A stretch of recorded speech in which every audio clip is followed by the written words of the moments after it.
જન સેવા સાથે જ પ્રભુ સેવા. દેખો આ બિચારા નાના છોકરાઓ પણ છે અને આ ભાઈના મામા છે. એમને બિચારાના રોજી માટે આ કામ કરવું પડે છે. જે બોટલો છે વેની ભેગી કરી અને પૈસા કમાય.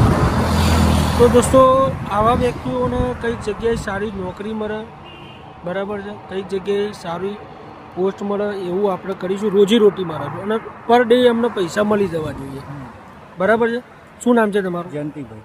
જયંતિભાઈ ક્યાંથી આવો છો? ગાંધીનગરથી. કેટલા વર્ષથી આ કામ કરો છો તમે?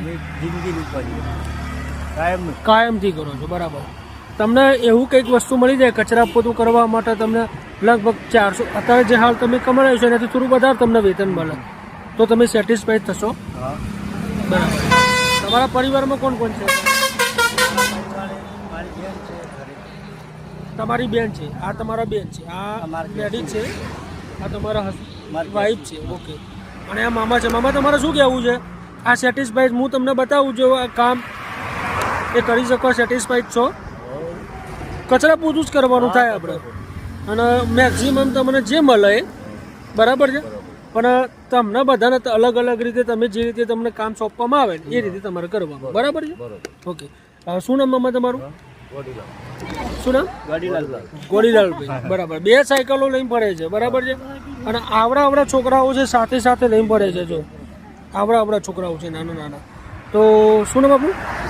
જયંતિભાઈ, હું જે તમને વાત કરી છે એમાં તમે સેટિસ્ફાઈડ છો, બરાબર છે.